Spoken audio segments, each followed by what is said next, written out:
as per Dr. Iproyd formula and on the basis of prices of various commodities, the minimum pay for central government employees as on 1st July 2023 shall have to be not less than 32,500 per month, whereas the minimum wage presently being paid to the employee is far less even after adding dearness allowance at the rate of 46% of pay to the minimum pay of rupees 18,000 per month, the letter read. दोस्तों ये जो शब्द हैं ये मैंने आपको NDTV की official website से पढ़ के सुनाए हैं, जिसमें कहा गया है कि अगर डॉक्टर एक्रोइड का फॉर्मूला भी लेते हैं तो 1 जुलाई 2023 को सेंट्रल गवर्नमेंट एम्प्लॉयज की जो मिनिमम सैलरी है वो 32,500 होनी चाहिए आज की महंगाई को देखते हुए। लेकिन 46% महंगाई भत्ते को जोड़ने के बाद भी मिनिमम पे 18,000 प्लस 46% महंगाई भत्ते को अगर जोड़ लें तब भी 32,500 के पास नहीं पहुंच रही है और इसके ऊपर आवाज उठी है। दोस्तों क्या है मामला, मैं आपको पूरा बताता हूं पढ़ करके।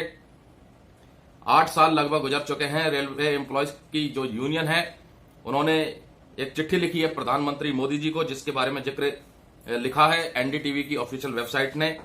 और क्या लिखा है जरा सुनिएगा गौर से, बहुत ही महत्वपूर्ण पॉइंट बताए गए हैं। The national federation of Indian railwaymen has written Prime Minister Narendra Modi demanding a revision in pay structure of central government employees. Central government employees के पे स्ट्रक्चर में रिवीजन के लिए national federation of Indian railway man ने प्रधानमंत्री जी को चिट्ठी लिखी है। क्या लिखा है?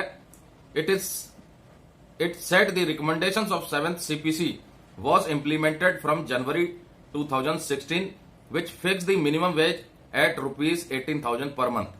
7th CPC की जो सिफारिशें लागू हुई थी उसमें जो मिनिमम वेज थी वो 18,000 रुपए तय की गई थी और अब लगभग 8 साल बीत चुके हैं। सरकार की तरफ से 8वें वेतन आयोग के लिए कमेटी का गठन करना, इसके इंप्लीमेंटेशन को लेकर के ऐसा कुछ भी निकल के नहीं आ रहा है। आगे उन्होंने लिखा है, in support of its demand the federation has brought the prime minister's attention to one of the recommendation of 7th CPC which had said it is also recommended that metrics may be reviewed periodically without waiting for long period of 10 years. अपनी डिमांडों के support में federation की उस चिट्ठी में यह भी लिखा गया है, एक 7th CPC की रिकमेंडेशन थी जिसका जिक्र किया गया है कि 10 साल का लंबा इंतजार किए बगैर पे मैट्रिक्स को पीरियोडिकली रिव्यू किया जाना चाहिए।